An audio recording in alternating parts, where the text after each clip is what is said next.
What's up, guys, and welcome back to another episode of the ynggpodcast. During the Stanley Cup Final, an exciting series we have between the Edmonton Oilers and the Florida Panthers going into 6 games on Friday. But in the midst of all this, we have a trade to announce. So it was announced today that Jacob Markstrom is officially on the move. So the New Jersey Devils have officially acquired what they believe is the missing piece at goaltender to take this roster over the top and to requalify for the playoffs next season. So let's look at the trade breakdown right here. Reported by Elliot Friedman. I'm on my X account right now. It's Kevin Bahl, a first that is top 10 protected for Jacob Markstrom going to New Jersey, with Calgary retaining 31% of the salary, which is a pretty big chunk. So first of all, let me break down this trade logistically. We have over here, we have a more official breakdown of this trade. The pick is top 10 protected, like I mentioned, but I want to speak a little bit on the implications of this pick, because this has an effect. We know a lot of you guys are Habs fans, so let me just explain how this pick is going to affect the Montreal Canadiens. So Calgary owns 2 first-round picks in 2025, with one which will go to the Habs based on the Sean Monahan trade that happened earlier this season. If both Calgary and the Florida Panthers are not in the top 10, Florida involved in another trade here, then Montreal gets the better of 2 picks in 2025.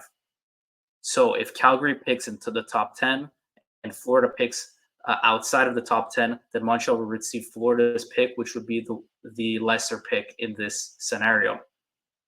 And now back to the trade between these two teams at hand. Well, Craig Conroy has been looking to move Jacob Markstrom for some time. There was speculation that it was going to happen maybe around the trade deadline.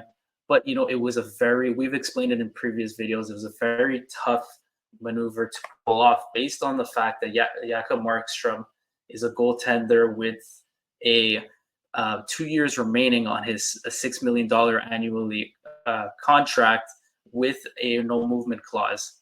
And so, and there was that mixed with the fact that the asking price was at least the first round pick. And that is exactly what they got for Jacob Markstrom, who was a tough asset to move.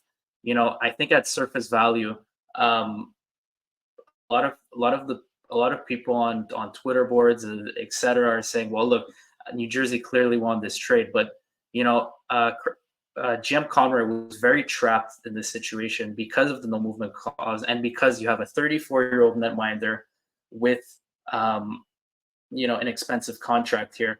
We'll look at his numbers a little bit. So Jacob Markstrom, his save percentage was a .905 on a not so great hockey club this year. But if you look down at if you look at some of the advanced analytics, then he actually ranks 8th among active netminders in this past NHL season in save over expected goals. So that means that he was striking high value as a netminder for a team, but obviously save percentage is affected by the team in front of you, the quality of shots, etc.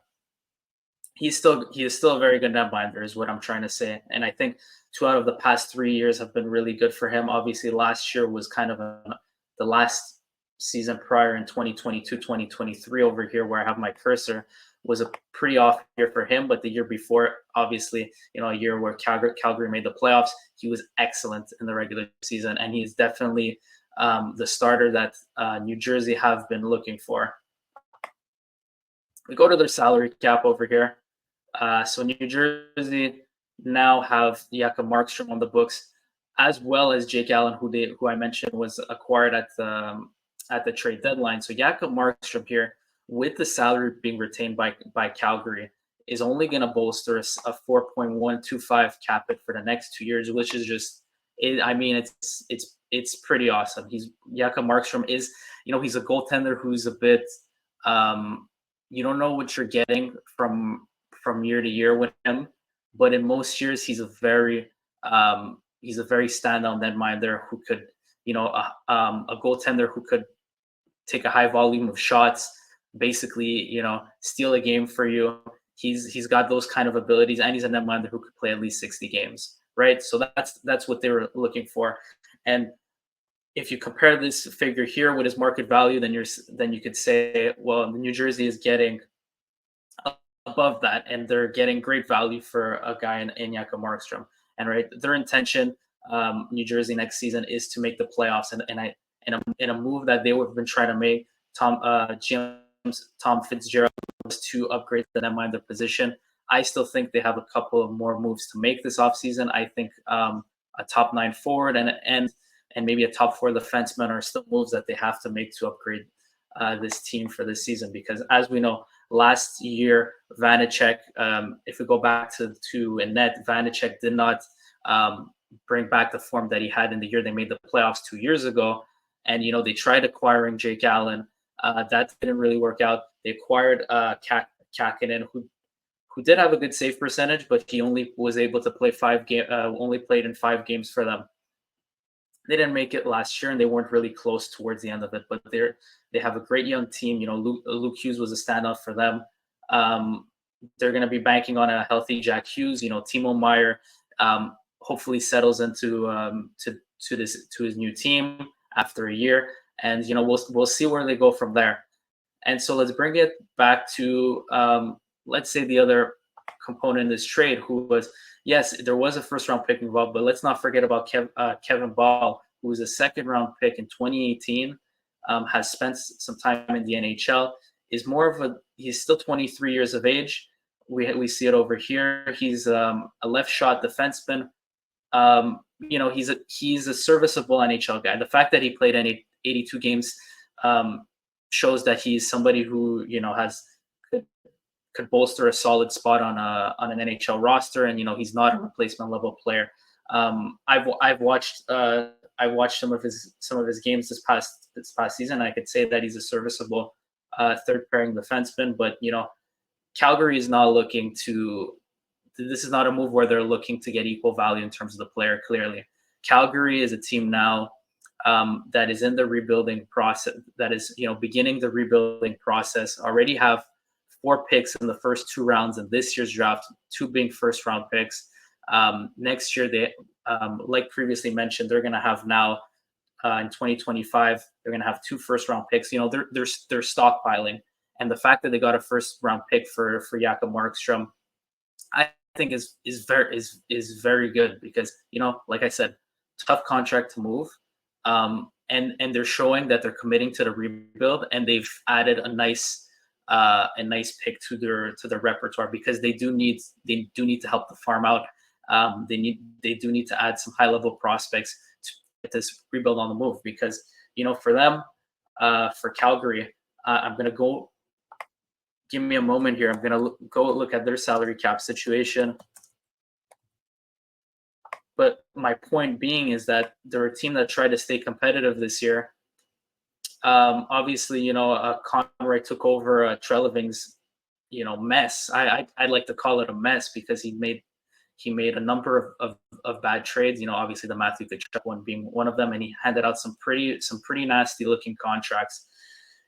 And this is what Conroy has to inherit here. They try to keep it going. I know they signed Nazem Kadri as a free agent, I believe.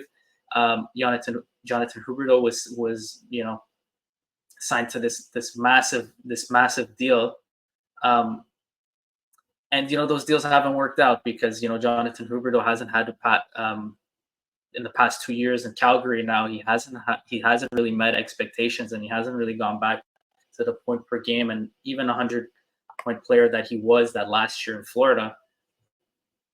And Nazem Kadri had a better year this year, but if you look at this team, it's aging, it's expensive, and the return is just not there. And if you look at their blue line, I know they have some good forwards. Mangiapane is always called up for Team Canada. He's a nice little dynamic forward. Kuzmenko did have a nice little stint with Calgary after being traded for Vancouver.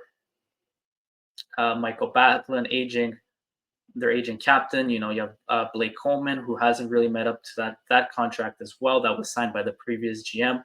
And then if you go look at their blue line, Mackenzie Weegar had a fantastic offensive season this year, nice bounce back year. Rasmus Anderson does his thing, but the, there's the depth is no longer there on their blue line. They traded Nikita Zadorov, so all of these factor into the fact that this is a team that is committing to the rebuild, and rightfully so. And the Markstrom trade, how does this affect their net-minding situation? Well, they have a kid in Dustin Wolf, who spent most of the time in the minors last year, but is somebody who's highly touted.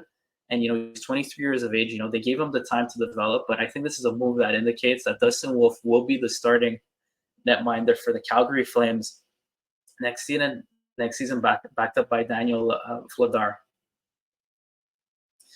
So what more is there to say about this trade? Let's just go back to some of the Twitter boards over here, and let's see if there's another fact, an important fact that could be mentioned here. Jay Fresh, we love mentioning his scorecard, so let's see it. Jacob Markstrom, acquired by New Jersey, is a veteran starting goaltender who has been very good in 2 of the past 3 seasons, as I've mentioned before.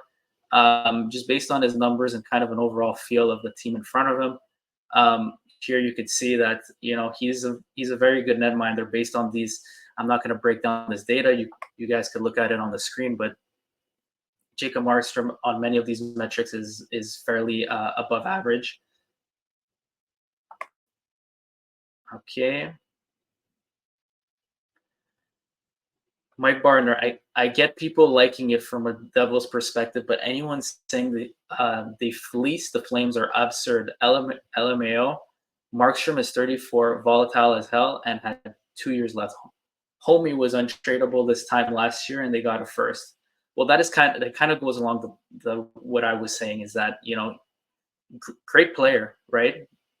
Aging player, but still very good and still very productive in the NHL. But because of the no movement clause, and the fact that he had 2 years left on his contract, and people are teams are always wary of that, especially with a 34-year-old netminder, because you're trying to get value in a trade, but you want to get long-term value as well.